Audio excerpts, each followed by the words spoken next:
Ayan po mga kapatid, sana po okay na po yung ano natin ngayon. Kausap na po natin siya, yung pong ating guest. Mga kapatid, pasensya na po. Dahil nag-brown out po kasi dito at wala po kaming internet connection.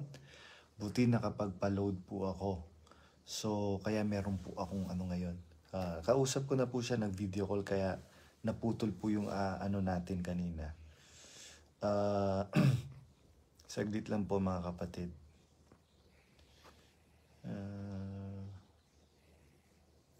Yan.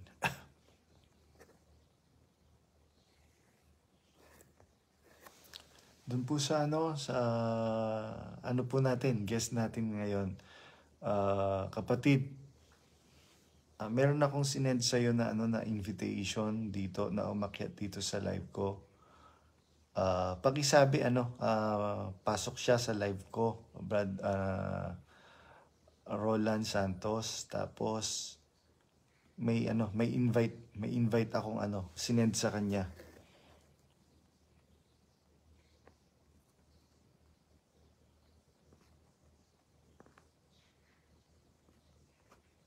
Saglit lang po mga kapatid. 1-man band po tayo.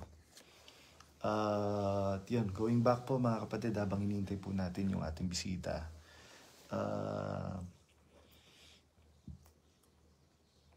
Marami pong mga kapatid sa iba't ibang panig ng mundo. Biruin mo, sa Europe lang yung mga grupo ng mga kapatid na nakausap ko kagabi is, sabi niya,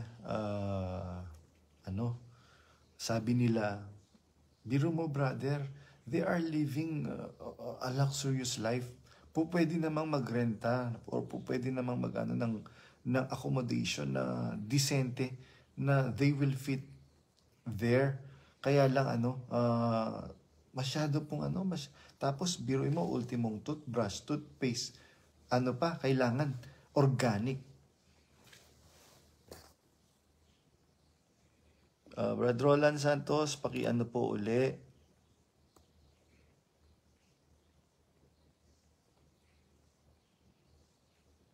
Ayun. Si brother. Ayan. Adding na po, brother.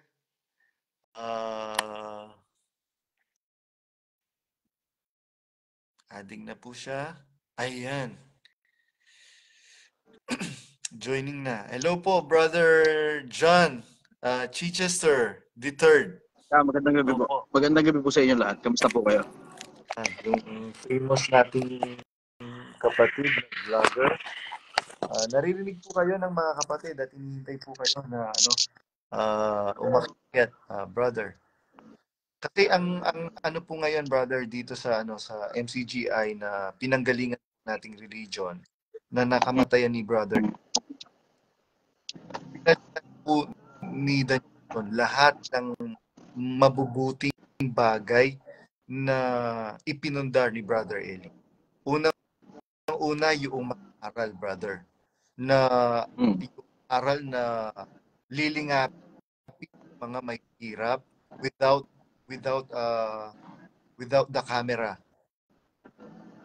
Aware naman po kayo doon sa mga ginagawa nating charitable works during Brother Eli's time na we are doing that without the intention to be seen by people. But now, meron mga Brother John sa iba't ibang panig ng mundo na mga charitable works na cares, if they knew that the institution is not going to allow them to document their sentiment, dinidecline na yung pong invitation ng MCGI Cares, brother. And yung branding na ang dating daan, from ang dating daan na doon naman po tayo na napukaw, natawagan ng pansin, nung namatay si Brother Eli, pinalitan po lahat ng mga signages, ng mga lokal, ng MCGI Cares. Naging Tunog po Foundation. Nakabalita nga po ako tungkol doon sa maraming bagay na yan. Well, generally, matagal naman na mula nung huli ako nakadalo kasi it was a very, very long time ago. 2006 ako naanib noon. Matagal na yun. Just like any other organization na naanibang ko in the past. It was 2006. Kasagsagan ng mga panahon na yun ng ano eh. Yun na yung mga panahon na dying down na mga debate. I miss those days. Nakakamiss yung mga panahon na yun. Pero after some time, syempre dahil life gets in the way, maraming salamat sister.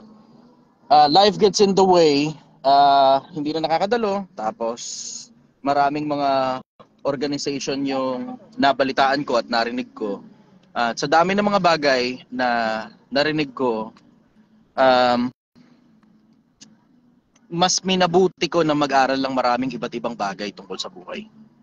Hindi lang dito sa buhay na to, pati sa kabila. Kasi ang isa sa mga bagay na na-appreciate ko tungkol dito sa buhay na to is I'm a free thinker. Mhm. Ngayon, hindi ako miyembro ng kahit na anong organization na religious. Kaya mayat maya yung aking tindahan dito, yung aking Project 1M, dinadayo ng iba't ibang mga religious people from all types of denomination.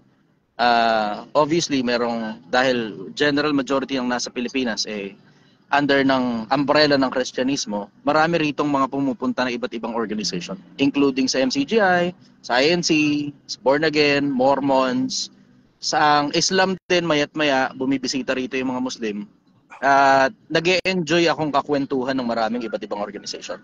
Kaya nag-request si Brother JR na umakyat daw sa live, sabi ko, isa sa mga pinaka-importante para sa akin yung usapin tungkol sa kaluluwa So, ito yung isa sa mga bagay na hindi ko talaga pinababayaan. Although, it was a very, very long time ago. 2006 pa yun I was 16 back then. Batang-bata pa ako ng mga panahon na yun Nakakamiss yung mga panahon na yun. Opo. So, ngayon ang programa ko sa social media tumatakbo dun sa konsepto na anything and everything under the sun, including science, including finances, kasi nagtuturo din ako ng tungkol sa pagnenegosyo At maraming iba't iba pang mga bagay, including religion. Mhm. So, sabi ni brother, meron daw mga taong mga interesadong magtanong at makaalam ng maraming iba-ibang bagay tungkol sa maraming bagay. Kaya naimbitahan naman ako na umakyat dito sa live. And here I am. Opo. Magandang gabi po sa inyong lahat, sa mga nasa Pilipinas. Magandang araw sa inyo sa iba't ibang panig ng mundo. Kamusta po kayo? Salamat po sa Diyos, sa Brother John Chester, sa pag-ano niyo po sa po namin. At ngayon po kasi, Brad John, doon po sa going back doon sa pinag-uusapan po natin. Meron po kasi mga aral na blatantly nilalabanan yung aral ng Panginoong Jesucristo. Yung pong hipokrasya. Sabi po ni Sis Luz, sabi niya, salamat sa Diyos, Brad Daniel, at napakaganda ng itinuro mo. Sa amin ngayon, naiintindihan lang namin ngayon. Ano po yung nasabi ni na ngayon lang niya yan. Outside the church daw po, sa MCGI, Brother John, kolorum lang daw po lahat. Kahit anong gawin mong mabuti, basta you are outside the perimeter of MCGI, hindi daw po credited yung gagawing mabuti ng tao.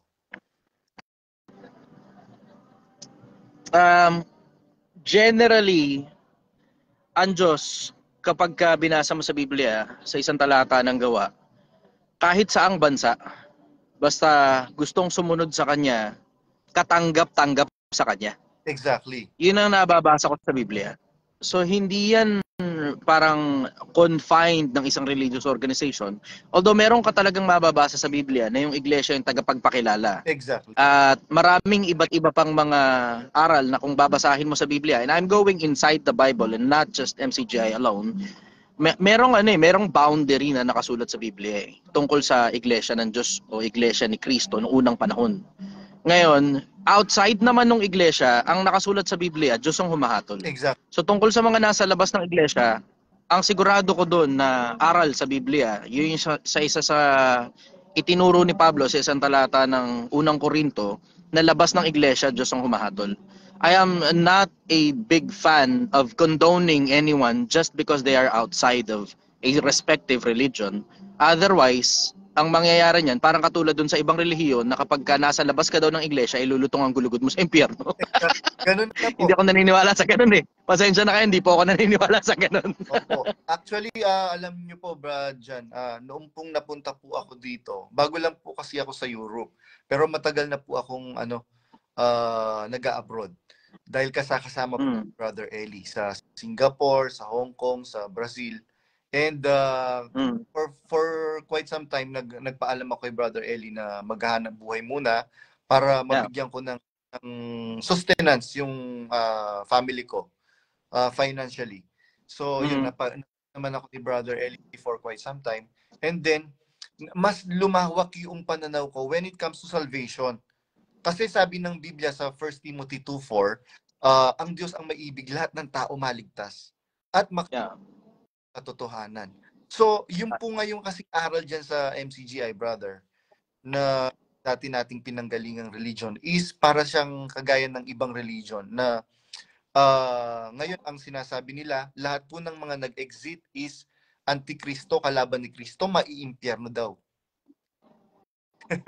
Yun po yung hindi po ba kaya po nagkakaroon ng pagtitiwalag? Because sabi ni Brother Eli, we are giving them in the perfect justice of God. That is the purpose of the very purpose, the very reason why they are, or Brother Eli is doing the excommunication in the church, because marami pong hindi nakikita. Unang-una yung pangasiwaan. At meron pong isang insidente na pagtitiwalag na merong itinago yung mga concern. Kaya merong itinago yung concern na information kay Brother Eli. Ayaw niyang mapahiya yung kanyang wife.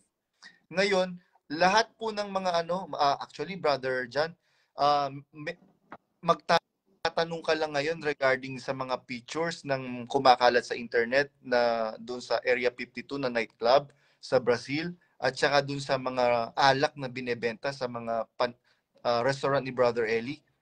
Autotiwalag ka na po. Wala na pong circular ngayon. What I'm trying to say, with autotiwalag, pagka tanong mo na yon, nung questions na yon or other questions, no further questions asked, ibablock ka na, and they will character assassinate you. Hindi ko alam yung tungkol doon. May mga pumupunta dito sa akin na member ng MCGI na mga nagtatanong, in fairness, meron naman daw sagot. Yun nga lang, syempre, not to the level of satisfaction ng mga personal na individual na nagtatanong. Meron akong mga ilang mga bagay na narinig, pero generally yung mga bagay na narinig ko tungkol dun sa grupo na yon, hindi naman masyadong bugbog yung tungkol sa aral, at ang masyadong nabubugbog yung konsepto ng mga individual na pagkukulang ng individual na mga tao. Mm-hmm. I don't see that as bantok sa aral. Mm-hmm. Although syempre may mga pagkukulang tayo ron, o may mga pagkukulang sila dun sa konseptong pagsaway dun sa ilang mga tao. Pero generally, pagka binasa mo yung Biblia, all throughout the history, katulad nung sa mga panahon ng mga Hudyo, meron din naman silang mga ipinagkulang noon, katulad ni Solomon, 1,000 ang asawa. Si David, na kumuha ng asawa ng iba, tapos inilagay niya si Uriah sa harap ng digmaan para mapatay yung asawa. Mm-hmm. There are those instances throughout the Bible na parang katulad ni Moises, nag-asawa ng labas ng Israel. Mm-hmm. May mga ganong instances Si Pedro na naga. And I am not a big fan of judging the doctrine just by looking at the members alone. I look at the doctrines and I look at the members. Ganun ang konsepto sa isip ko. It would be very nice kung natatanggal yung mga katiwalian sa loob. Kasi yung 100% na malinis, medyo mahirap ma-attain yun Kasi halos lahat ng religious organizations sa buong mundo, if you look at the bones inside their closets, yung iba mas malalala pa Mm-hmm. Malala yung sa iba Siguro kung nabalitaan niyo yung sa Katolisismo, di ba? Yung Holy Inquisition ng Katolisismo, 300,000 mga tao yung pinapatay ng Katoliko. Mm-hmm. Kung nakikita niyo yung sa Islam na merong mga suicide bomber, di ba? Very minimal yung sa MCGI. Iyon, in fairness, kahit paano na-appreciate ko yung parte na yun. Very minimal yung sa kanila. Mga pagkukulang ng isa, 2 pirasong tao na maaaring na-overlook o maaaring kinonsinte, we wouldn't know. Hindi ko alam yun, personal. Basta ang alam ko, ang tinitignan ko, generally, yung aral. Exactly. In fairness naman sa kanila, namimiss ko yung panahon ni Brother Eli na wala kasi talagang masyadong matanong under Christianism eh. Under the faith of Christianism, wala masyadong matanong eh. Nakakalungkot nga lang na hindi na gaya ng dati na merong tagapangasiwang pangkalahatan na natatanong. Exactly. Siyempre, obviously, we are sad about that. Opo. Pero namimiss ko yung panahon nung matanda na merong natatanong tungkol sa pananampalatayang Kristiyano. Ganun nga po, Brother John, kasi yun nga po yung namimiss ng mga kapatid na wala po yung consultation. Hindi pwedeng magtanong regarding matters of faith. Not unlike Brother Eli time na pagka mayroong problema ang isang kapatid, sige, pag-usapan natin in the middle of the conversation, in front of the community, para matuto din ang mga kapatid. Ngayon, wala ginagawa ganun. At ito pong pangangaral ni Rason, but hindi naman nangangaral. You will try to observe within their mga ginagawang church activities. Wala po siyang ginagawang pangangaral kagaya ng panahon ni Brother Eli na mayroong mga paksa na talaga pinananabikan natin. Parang kang nanonood ng series na meron kang inaabangan na paksa. Tapos yung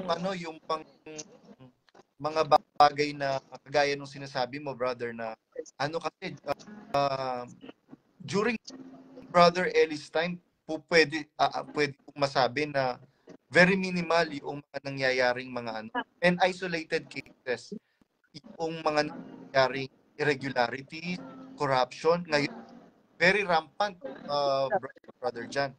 Sa Singapore alone, mayroong nawawalang mga milyon-milyong pera na pinagtulong-tulungan ng mga kapatid. Nagkaroon po ng hearing sa Apalit dahil tinulungan ni Brother Soren Legaspi si Brother J. Laguno na makalapit kay Brother Daniel Rason.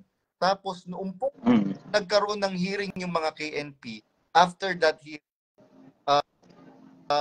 pinasama itong si Brother J. Laguno na nag-report.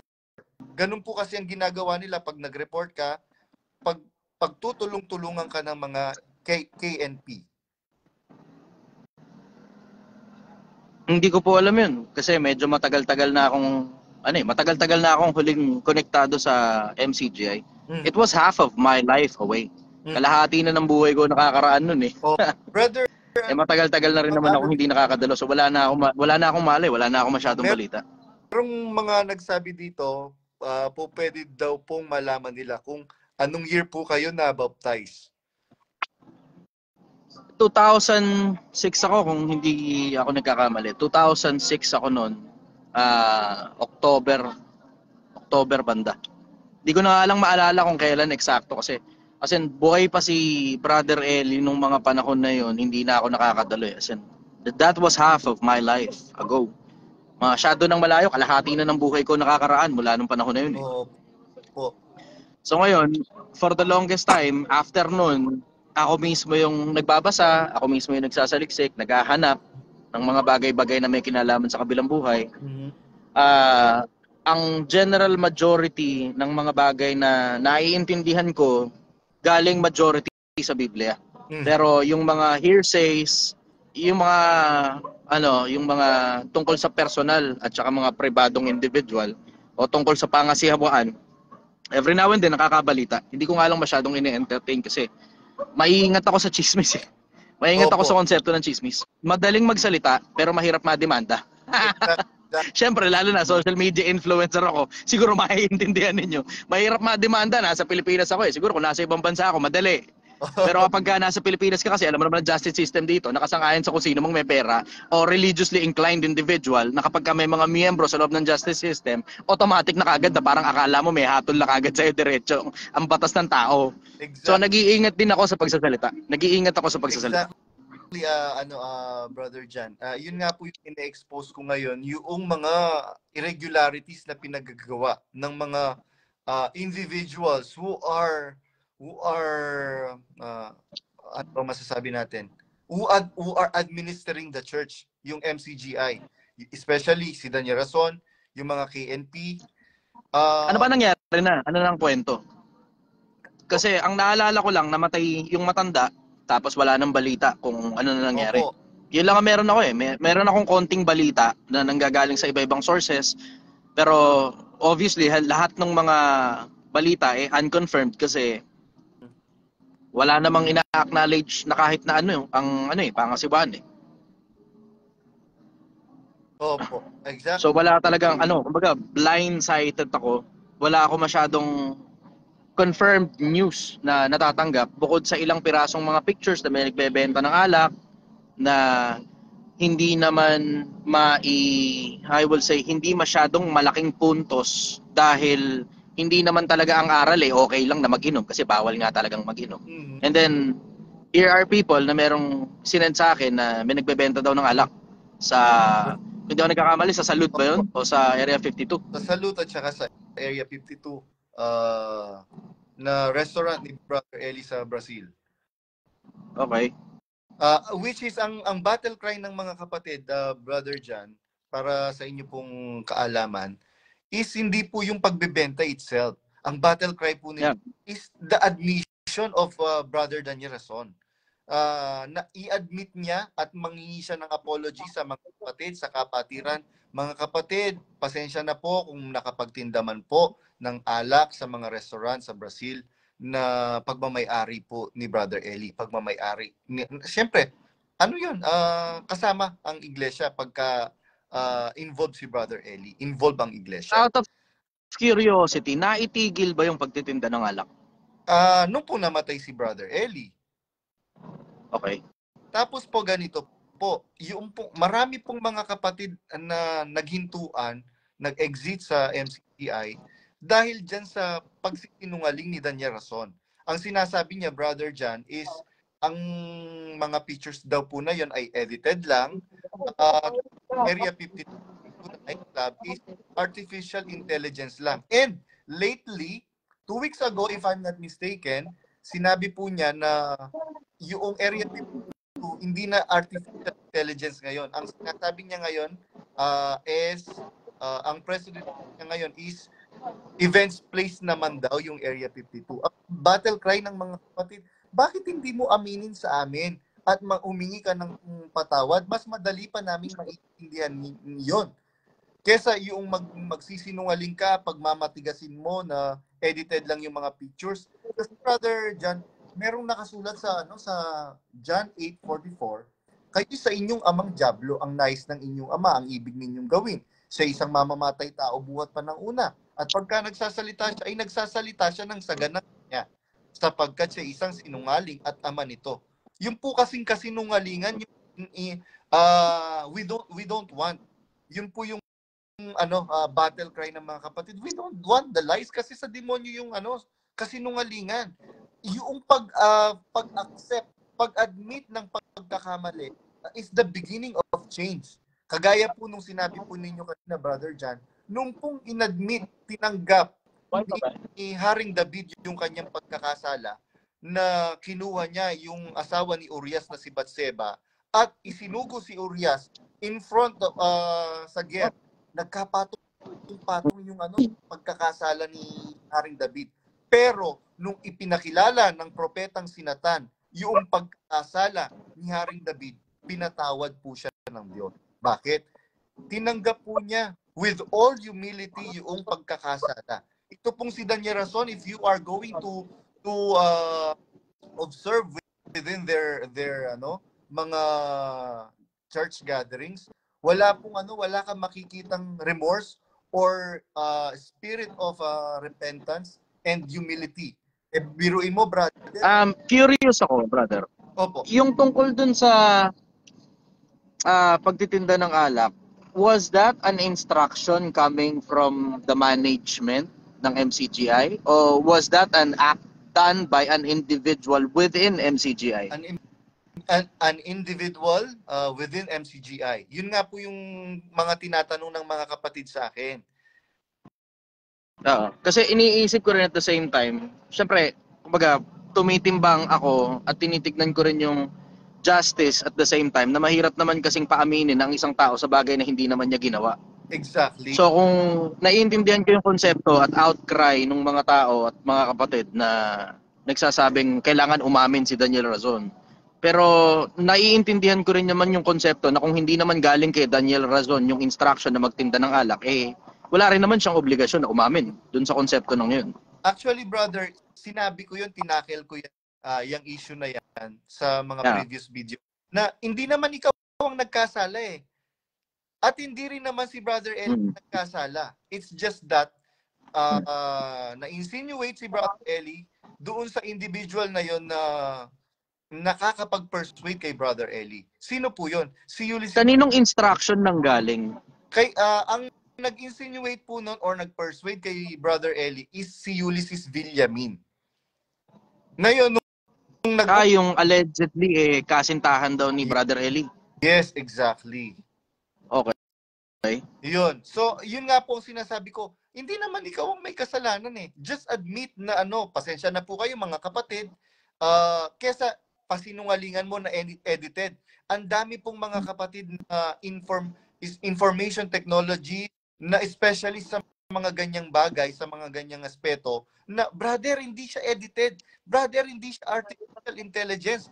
Bakit niya pinasisinungalingan yung mga ganyang bagay? At saka ang isa nasasama ng loob ng mga kapatid, Brother Jan, is yung thought na bahala kayo niyo sa iglesia, edi umalis kayo, go ahead, make my day.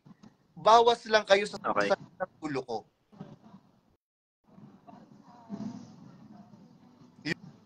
Yun po, brother. Ngayong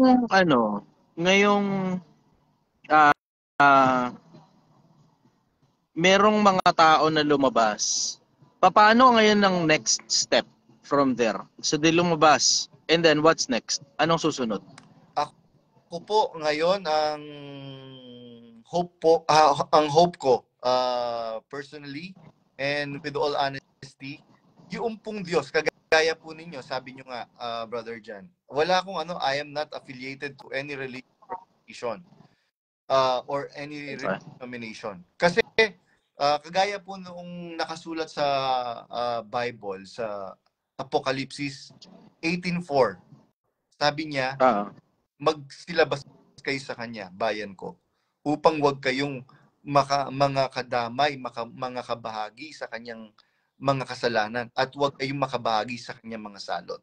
Meron kasing merong panganib na yung magstay ka pa dyan na pinamumunuan ng isang leader na corrupt, tapos leader na injustice. Yan nga po yung battle cry. Ang sabi po ng apostol na nating Panginoong Jesucristo himself when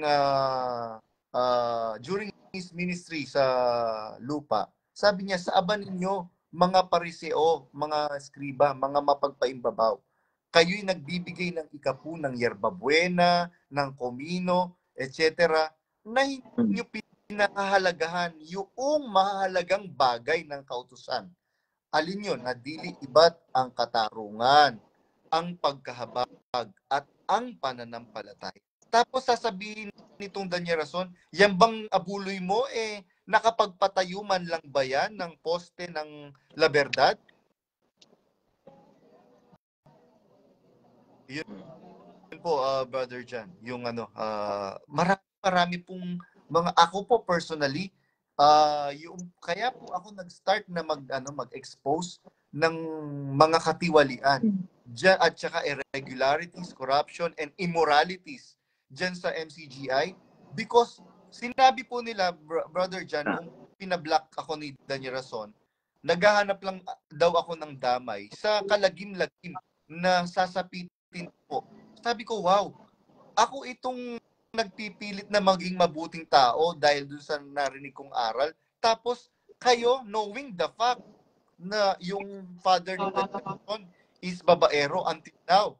Kasi po ako naging kasambahay po nila ako nung royal family, Hmm. family ni Danyarason. Ngayon, Okay.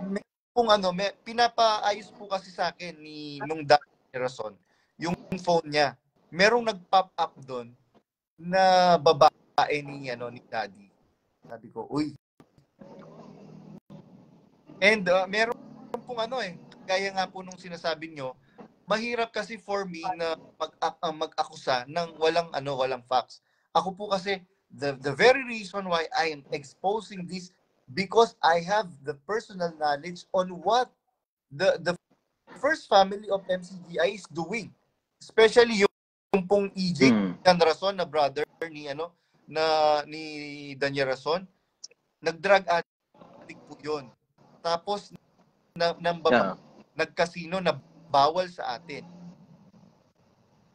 Tapos ako ngayon itong sasabihan mo na meron akong kalagim-lagim na na sasapitin.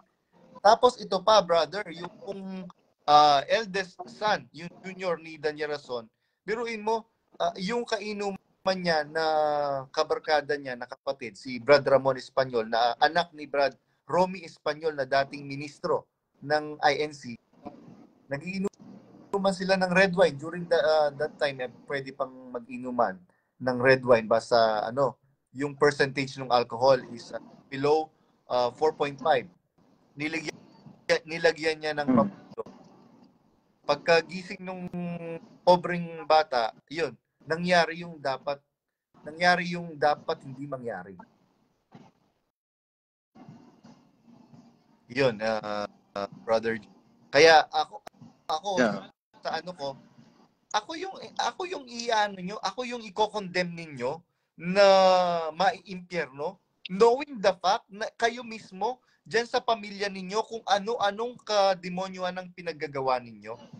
Yun po yung sinasabi ko ngayon sa mga kapatid. And when I started this exposition of the bad things and irregularities, corruption, nagkasangasangan po, brother Jan, yung mga merong mga nag-mention na mga kapatid sa iba't ibang lugar sa mundo na brother, dito rin po may corruption. Alam niyo po ba ito pong and yung pong sinesend po nila sa akin may document, brother Jan. Documented na after MCGI, brother, what's next? After MCGI, kagaya mo nga, and as I've said doon sa usapan natin gabi, meron kasi sinabi ang Panginoong Jesucristo. Ang sabi niya, doon sa babaeng Samaritana, dumarating ang araw, ayun nga, na sasambahin ng mga tunay na mananamba ang Diyos sa Espiritu at hindi na natin maroon pa sa tulo, umakyat pa sa tulo upang sambahin ng Diyos. Kailangan po pala natin ang Diyos. Yun yung hinahanap ng Diyos na mga tunay na mananamba. Alin? Yung pagsamba sa Espiritu at katotohanan. Ngayon, ang sabi ng Panginoong Jesucristo, pakabanalin mo sila sa katotohanan. Ang salita mo ay katotohanan. Sino yung katotohanan na makakapagpabanal sa atin? Ang sabi ng Panginoong Jesucristo, ako ang daan, ang katotohanan ng buhay. Walang makakaparoon sa aking Ama maliban sa akin. So, yung pong tinuturo ng Panginoong Jesucristo nung nagkatawang tao siya is kagaya po ng sinasabi ko. We cannot judge the people inside the other religion, inside other religious organization or denomination. Kasi sabi ko nga po sa inyo, napakalawak ng kaligtasan ibigay ng Diyos sa tao. Sabi nga, di po ba, ang makapagpainom ng isang tarong malamig na tubig sa pangalang alagad, hindi mawawala ang ganti. Doon naman sa aklat ng Mateo, halika kayo mga pinapala ng aking Ama, manahin ninyo ang kaharian handa sa inyong buhat pa ng una, sapagkat ako'y nagutom, inyo akong pinakain, ako'y nakuhaw, inyo akong pinainom, ako'y naging taga-ibang bayan, inyo akong pinatuloy, ako'y nagbilanggo, inyo akong dinalaw. Panginoon, kailan ka nakitang nagutom, nauhaw, naging taga-ibang bayan, nabilanggo? Sasagot ang hari. katotohanan ng sinasabi ko sa inyo, anumang ginawa sa maliliit na ginawa ninyo sa bata. So, yung konsepto ng kaligtasan na binigay ng pagka gumawa tayo ng mabuti, sabi ng Biblia, ang naaawa sa dukha ay nagpapautang sa Panginoon at ang kanyang mabuting gawa ay babayaran sa kanya. Mga anak, magsitalima kayo sa inyong mga magulang sa Panginoon sapagkat ito'y mabuti. Mga magulang, wag ninyong ipamungkay ang inyong mga anak sa galit. Ang nagkakandili sa kanyang sariling kanya, lalo na sa kanyang sariling sambahayan, ay tumanggi sa pananampalataya. Mas masahol kaysa hindi sumasampalataya. So maraming sinasabi si Brother Eli na form of worshiping God nung buhay pa po siya. Maraming paraan. Tama. Sabi ni Brother Eli, maraming paraan mga kapatid para sambahin natin ang Diyos. Actually, yung yung sexual act ng mag-asawa, it is a form of worshiping God. Sabi ng Biblia, huwag ninyong dudungisan ang inyong higaan. Kaya yung act of sexual act ng mag-asawa is a form of worship God. Dahil yun original na plano na noong likhain ng Diyos si Adan at Eva. Yun po, Brother John. Yeah. Doon sa konsepto nung paggawa, brother, katulad nun yun, tama ka nga doon sa sabi mo. Marami nga talagang iba't ibang acts of worshiping. Are you now open on establishing an organization? Yung pong tanong na yan, kumbaga doon sa konsepto na I'm coming from the perspective na paglabas sa MCGI, sinong sasalo sa kanila? Ayun, yun yung magandang tanong, Brother John, na tinatanong din po sa akin. And sinasabi ko naman po, with all honesty and sincerity sa mga live ko, na are you open? Magtatayo ka ba ng religion? Sabi ko, ang itinatayo lang naman na religion, yung nagiba. Wala naman tayong dapat itayo dahil establish yung church na yon na nasa Bible. Ang sabi ng Biblia, sinasabi ko sa iyo na ikaw ay Pedro. Sa ibabaw ng batong ito, itatayo ko ang aking iglesia. At ang mga pintuan hindi mananaig dito. And the gates of hell shall not prevail in it. So, walang chance na maigiba yung iglesia. Ngayon, saan tayo? Sabi ng mga nagtatanong, kay Kristo tayo pumunta. Sabi ng Panginoong Hesukristo, ako ang mabuting pastor. Nakikilala ng mga tupa, ang aking tinig at nakikilala ko sila. Usap lang muna dun na huwag mo na magpatugpog kasi nakalive ka. Thank you. So maglit lang muna ako kasi may magpapatugpog dito sa gilid eh. Nakiusap muna ako para wag muna sila magpatugtog kasi naka-live tayo. Okay, meron akong tanong, brother, out of curiosity. Dun sa mga lumabas, merong mga individual na mga pagsamba.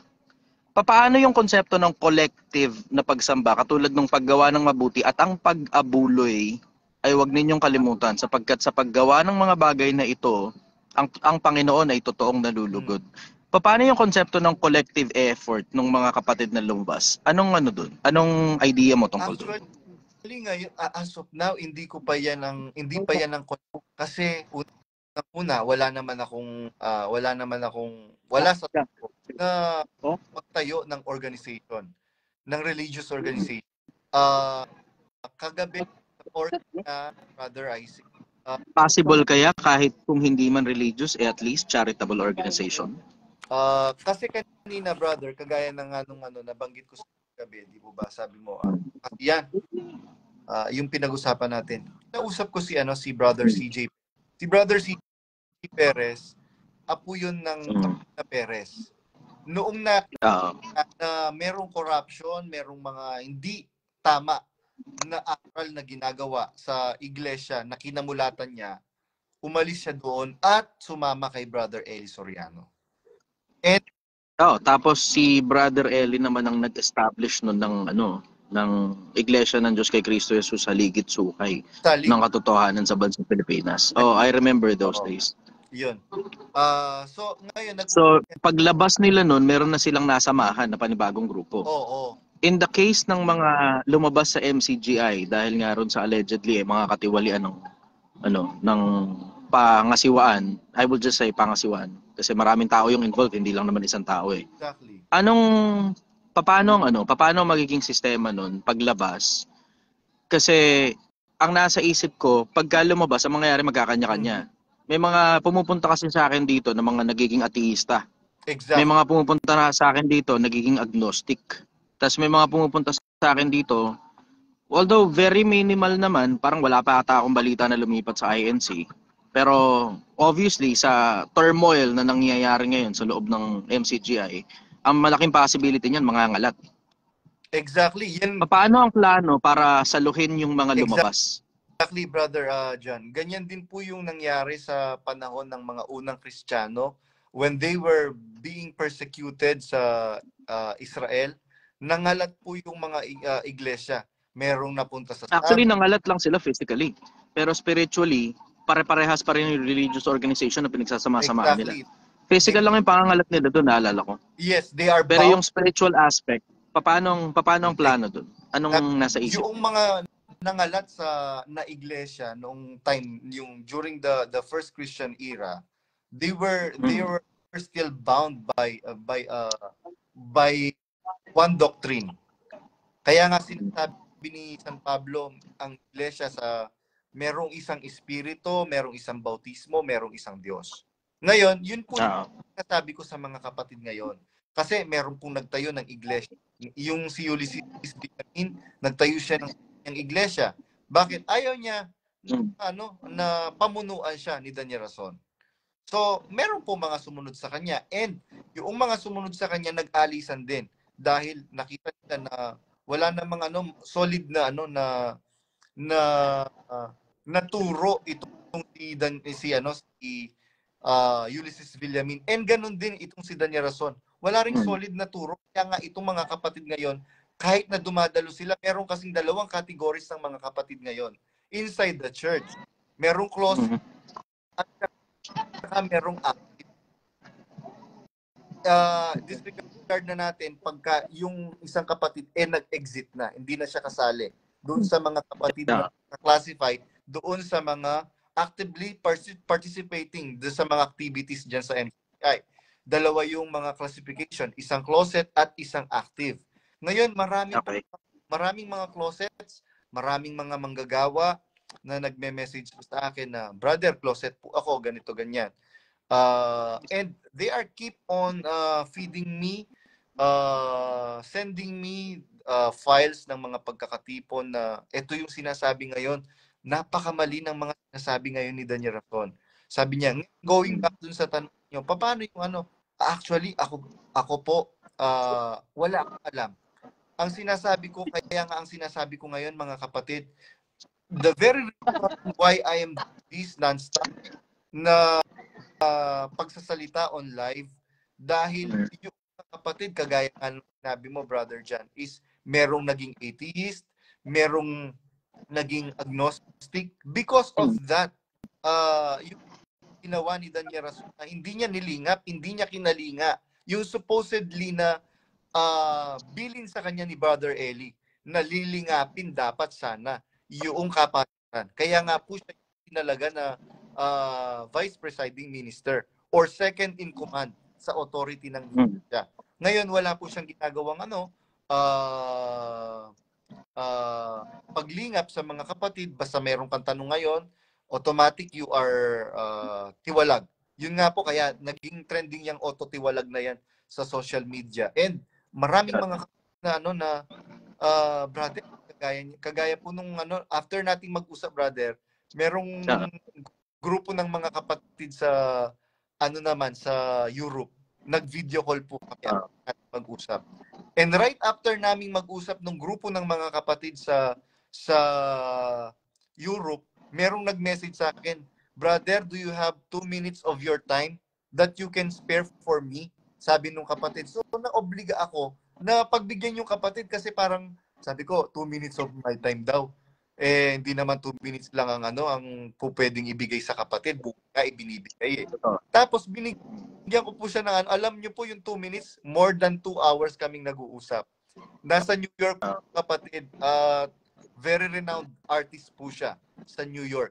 Yung kapatid na yun, na hindi na rin po dumadalo because of the irregularities, the immorality, and the corruption that this leadership, Daniel Rason leadership is doing.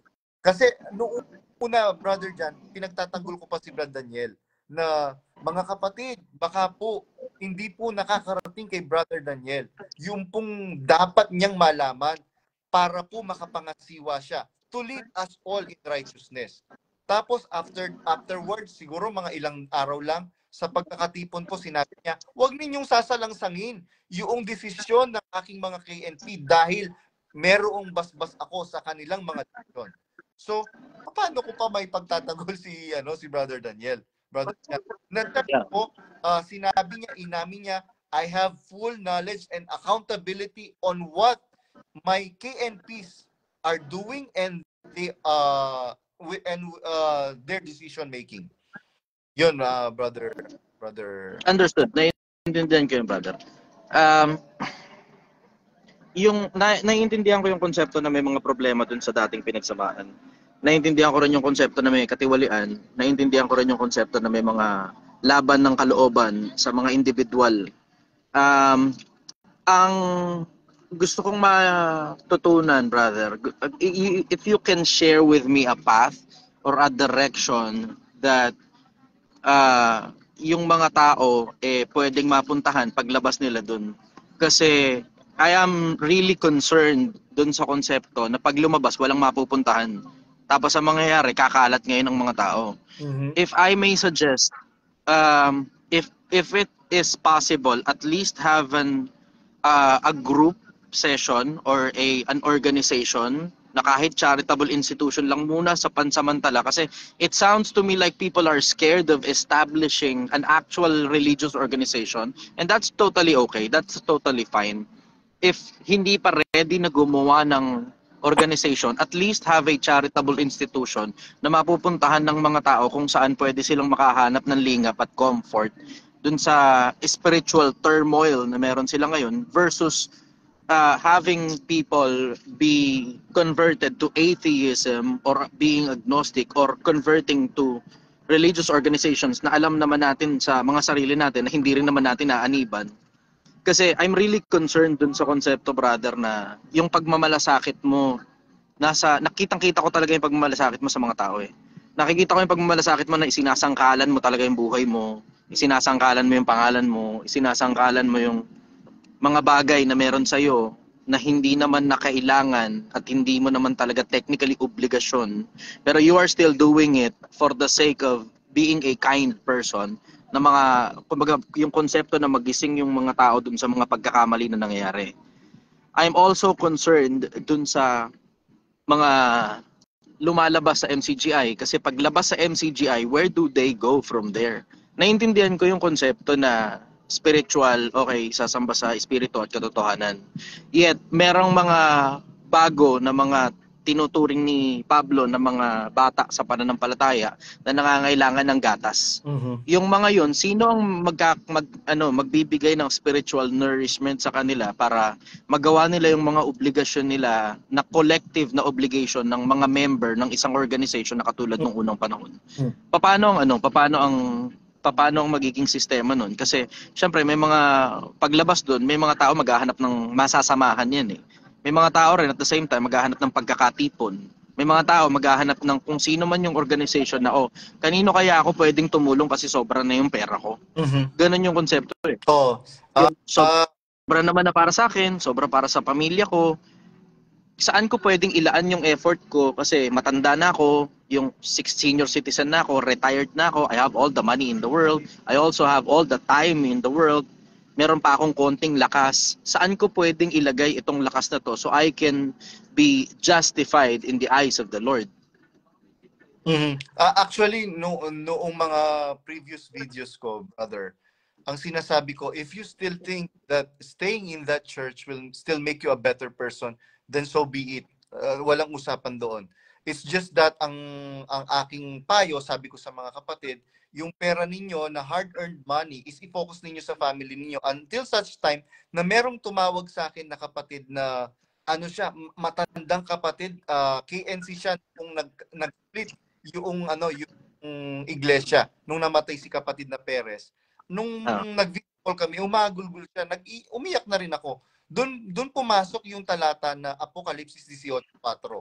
Magsilabas kayo sa kanya, bayan ko, upang wag kayong makadamay sa kanyang kasalanan at wag kayong makabahagi sa kanyang mga salot. Ngayon, going back to dun sa question ninyo, nasaan natin ngayon after exiting the church? Saan natin dadaling ngayon yung mga kapatid? Di po ba ang sabi ko, pumunta tayo kay Kristo kasi yung instruction kay Kristo. Ngayon, paano yung collective na na dapat gampanan ng mga kapatid na nag-exit? Kanina, kinausap ko si Brother CJ Perez, yung sinasabi ko po sa inyo, na apo nung kapatid na Perez na nag-establish ng church sa Pilipinas, na nakamatayan ni Brother Eli, eventually sumama sa side ni Brother Eli. Sabi ko, Brad, CJ, sabi kong ganyan, pwede po ba na mag-organize tayo ng community prayer sa mga kapatid? Kasi may mga kapatid na kinukulit ako na definitely hindi ako po pwede, sabi kong ganyan, dahil they are accusing me na magtatrabaho. Brother, saglit lang. Mabilis lang to. Iilang ako. Dali lang. Sige. Yun, going back, habang inihintay natin si Brother John Chichester, meron pong mga nag-usap kami. I-open po namin ito na question and answer, mga kapatid. Kung meron po kayong mga tanong, pwede po kayong magtanong, mga kapatid. And hintayin lang natin para masagot yung tanong po niya. Okay, I'm back. Yes, Brother John. Yun nga po, sinabi ko kay Brother CJ Perez na po pwede po ba na magkaroon tayo ng community prayer? Sabi niya, may nagre-request, brother. Opo, kahit community prayer po sana. Po, pwede na yun, pansamantala, brother. Pwede na yun, pansamantala. If I may speak freely, wala mo ng formalities. Yes. Importante na kapag halimbawa, galing sa isang organization, dapat may papasukan ng organization na pangalawa. Bakit? Kasi mangyayari, kakalat lang ang mga tao, sayang kaluluwa. Sayang ang kaluluwa. Naiintindihan ko yung konsepto na may diferensya yung dating pangasiwaan. Hindi naman ako bulag nakikita ko yun Hindi rin naman ako bulag at the same time dun sa konsepto na paglabas sa isang organization, kailangan may sasalong organization sa kanila. Otherwise, sa mangyayari, papunta ng ateista, papunta ng agnostic, papunta ng mga kalabang, mga religious organization na mga natalo naman ni Bradley. Ang pinagmamalasakitan ko yung mga bago. Yung mga matatanda, understood na yun Kasi sasamba sa espiritu at sa katotohanan, understood na yun, naintindihan na nila yun. Alam na rin nila kung paano yung mga dating pagsamba na tinuro ng kapatid na Eli. Pero naiintindihan ko rin naman at the same time na mayroong mga bago na talagang papasok-pasok lang dun sa organization na kailangan ng tagapagturo sa kanila kasi mga hindi pa ito nakakakain ng karne.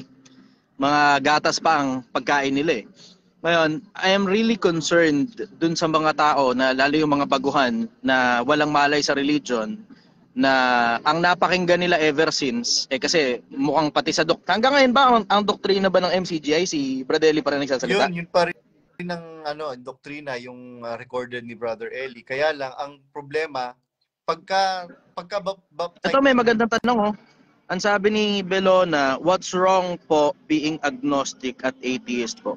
Ang atheism kasi sa personal na experience ko, kumbaga scientific mind.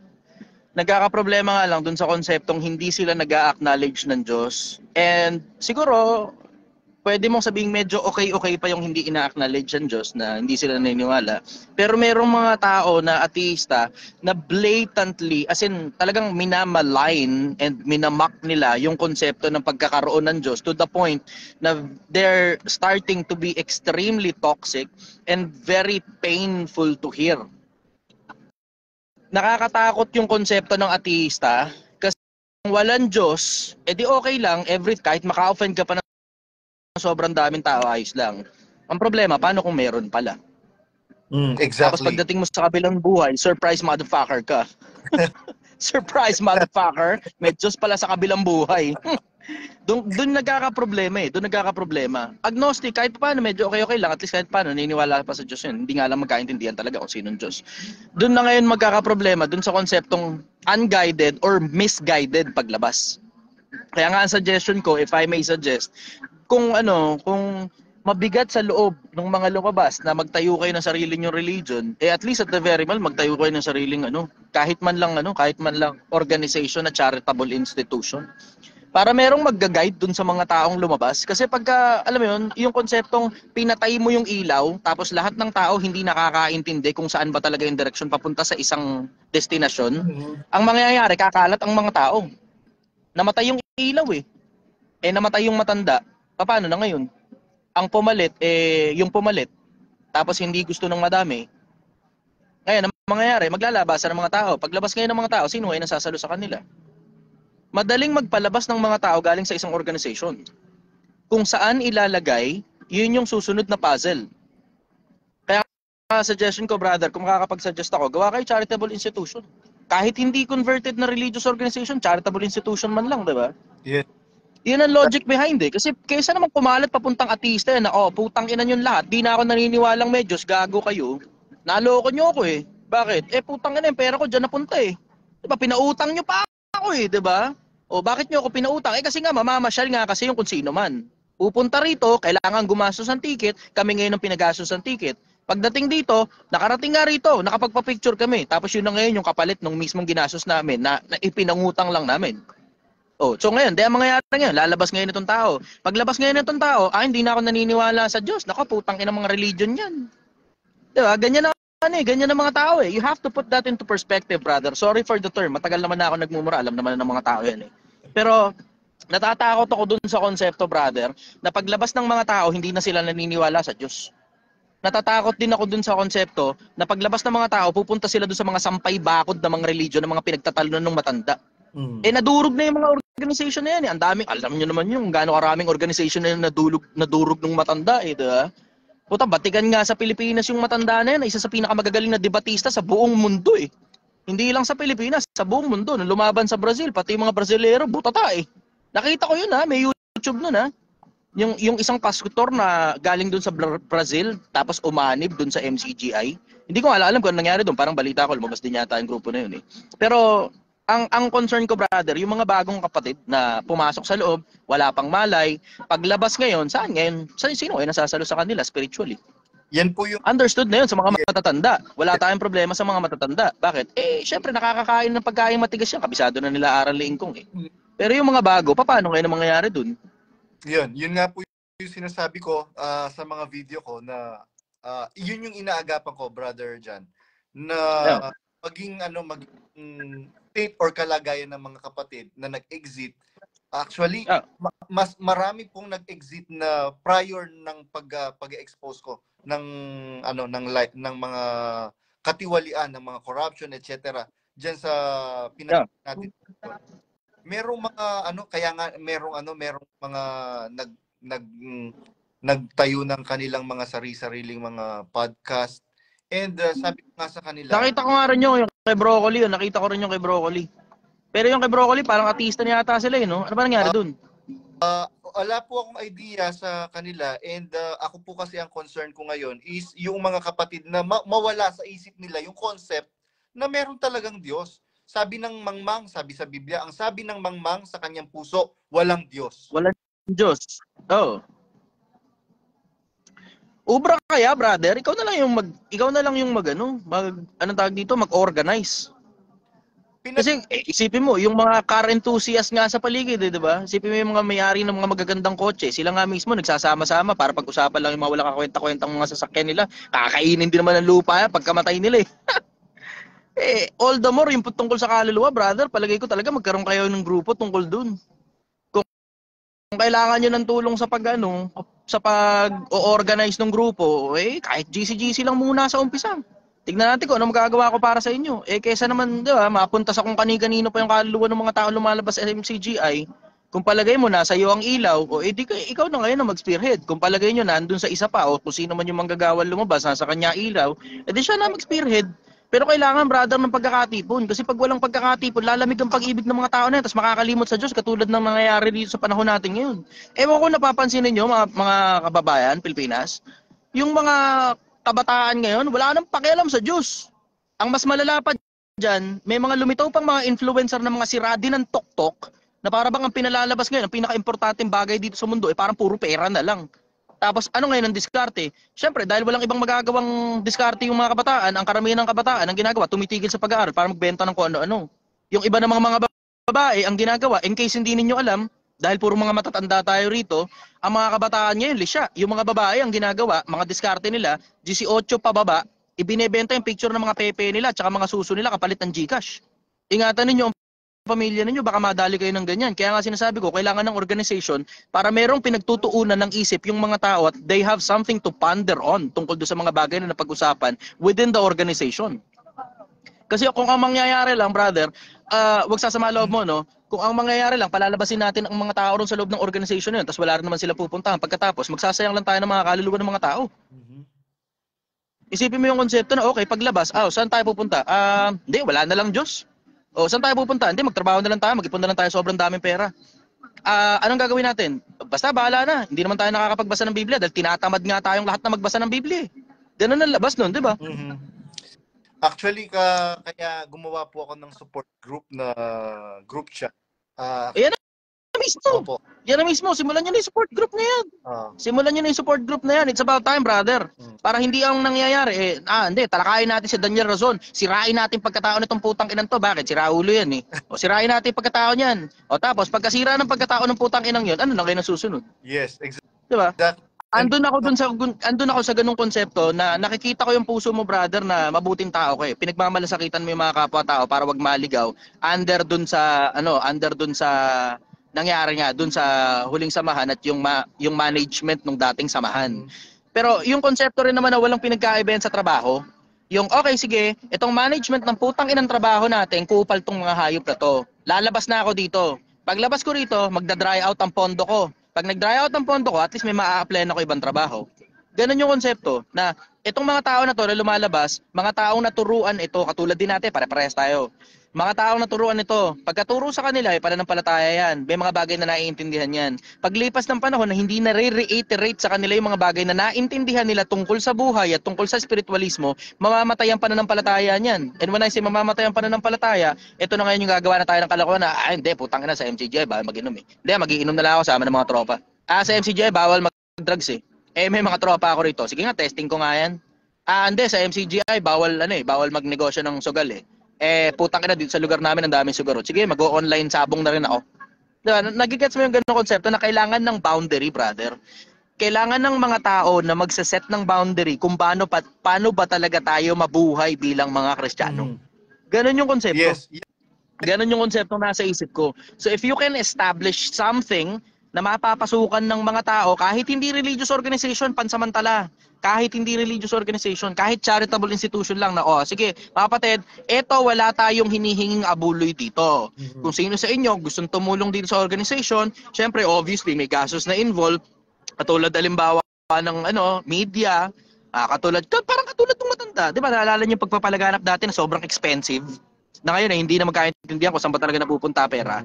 Pero naiintindihan ko rin yung konsepto na kailangan ng sasalo, brother. Yun na i-establish ninyo. Para habang bumibira kayo ng bumibira, bumabanat kayo ng bumabanat. Meron kayong ngayong flag na dala-dala sa likod nyo na, kami bumibira, bakit? Putang na, puro katiwalian eh. Ngayon, ano ngayon ang gagawin? Dito kayo, sama kayo rito. Religion ba yan? Hindi. Pero at least, meron kaming grupo na pwedeng pagsamasamahan. Ganun yung konsepto. Gets mo, brother? Yes. I technically got your point, Brother John. punto mo. Establish nyo na, brother. Kung sino man yung mga lumang manggagawa na matatanda na mga nakarinig ng mga aaral ni Inggong dati, na mga kabisado pa rin yung mga bagay na tinuro, ayun, kahit pa paano pwedeng yung mga yun. Kahit walang leader. Kahit walang leader. Actually, brother, Kaya yan, brother. Kaya yan. Pantay-pantay lang muna lahat. Isang grupo muna tayo. Nasa isang GC lang muna. Magkakasama tayo rito. O dito sa loob ng GC na to, maglalagay tayo ng community prayer. O gantong oras, sabay-sabay tayo magdadasal. O gantong oras, o sige, isa sa mga lumang manggagawa, o dali, ikaw naman, o teksto ka ngayon. Paano ba talaga yung mga paraan, ng mga bagay na mga natutunan natin ng mga nagdaang panahon? O kung ano man, di ba? At the end of the day, babasahin lang naman yan galing sa Biblia. exactly. Ganun yung konsepto. Yes, actually, Brad, John, yun nga po yung ginagawa na mga kapatid, totoong may Diyos at ang utos ng Diyos, eto, silabas tayo dahil merong ng corruption, immoralities, and etc. etc. ungodly na ginagawa ng present administration diyan sa MCGI. Ngayon, ito Diyos, mga kapatid, sabi ng Diyos, hindi na natin kailangang sumamba sa mga templo na ginawa ng kamay ng tao, umakyat sa bundok para sumamba sa Diyos. Sabi niya, dumarating ang araw ngayon nga na sasambahin ng mga tunay na mananamba ang Diyos sa Espiritu at katotohanan. And nakuha ko yung punto mo na hindi po pwede kasi na wala tayong maririnig na Yun nga po yung Brad Jan, na pinag-uusapan namin ngayon ni Brad City at ng ibang mga manggagawa na kasama ng mga nag-exit na kahit community prayer lang, para yung spiritual longingness ng mga kapatid magkaroon sila ng belongingness through the prayer na gagawin natin. Tama ka ron. Importante kasi na merong push content na on the negative connotation. Ano yun? Yun yung mga dating kasiraan ng mga nauna. Meron din dapat push content pagdating sa positive connotation. Yun yung ang tawag nila ron, positive reinforcement. Kung tawagin, positive reinforcement. Sobrang importante ng positive reinforcement na ang pinag-uusapan natin ay mga bagay na nakakapakinabang tayo and not just entertainment alone. Kasi kadalasan ang negative connotation, lalo na push content, negative connotation, madalas yan for awareness plus for entertainment purpose lang yun eh. Generally, wala naman talaga masyadong malaking pakinabang ang negative connotation ng push content eh. Importante yung positive connotation ng push content, brother. Kasi yung positive connotation, dun ngayon sasama sa'yo ang mga tao. Yung mga bagay na pinagsasama-samahan, na mga bagay na pinaniniwalaan, na pinapractice din within the organization. Parang katulad ng Eagles, parang katulad ng Mason. Ganun yung konsepto na hindi ang Eagles ay nakatutok sa expose natin ang kasiraan ng ganitong organization. Ang Mason expose natin ang katiwalian ng ganong organization. Okay, that's just one thing, di ba? Pero ang pinaka-importante, brother, yung push content on a positive note, ano ang mapapakinabang ng mga taong nakikinig? Sobrang importante nun, brother, kasi yun talaga eksakto yung mga dahilan kung paano nabubuo ang mga organization. Sobrang importante nun na yung mga tao merong awareness on the negative connotation nung mga pinagsasama-samahan nila dati, pero meron ding awareness on a positive connotation nung mga tao na gustong pumasok doon sa organization dahil nga may mabuting dulot itong organization na to. Exactly. Importante yun, brother. So if you can establish something na makakatulong sa mga tao bukod sa panalangin, may mga matututunan din ang mga tao kasi ganun yung ganun yung layunin ng unang iglesia eh. Hindi ang layunin ng unang iglesia bumira sa mga Hudyo. Kasi doon sila lumabas di ba? Doon sila nanggaling. Nanggaling sila sa antawag ikaw Hudyo. Katulad ni Pablo dati. Pumapatay pa nga ng mga tao si Pablo eh. Papatanikala, naglalagay sa kulungan hanggang sa pagpatay. Opo. Brother Jan, interrupt lang kita kasi 10% na lang yung battery ko. Yung power bank ko wala na, kanina pa brownout dito sa lugar namin. Okay. So in any moment pwede nang maputol itong natin, itong live natin. Understood. Sulitin na natin yung 10% na yan, brother. Yes, go ahead. Sige, open the floor kung sinong gustong magtanong. Ayan na, sakto. Ayan. Merong open the floor kung sinong gustong magtanong. Yes, merong in-invite ako. Ayan, invite natin si Kay San Pedro na ex-MCGI din from Canada. Yeah.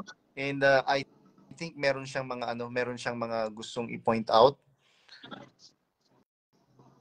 Member ito doon sa podcast ni Broccoli TV. And they are good Okay. na mga kapatid natin. Nag-decline siya ng invitation, baka nasa work po siya. So, yun, Okay. going Brad Jan, kino-consider ko, I'm trying to consider yung suggestion mo sa akin kagabi na nung nag-usap tayo. Kaya pagkagising ko, minessage ko agad si Brother CJ. Brad CJ, kahit na community prayer lang para yung mga kapatid, magkaroon pa rin sila ng sense of belongingness sa faith na pinagsama-samahan natin. Actually, marami mga kapatid na sumama kay Yuli, nag-exit din kay Yuli, tapos nag-exit kay na they are encouraging me, brother, po pwede ba tayong mag-organize ng community prayer at ikaw ang mag-lead. Sabi ko, with all due respect po, I cannot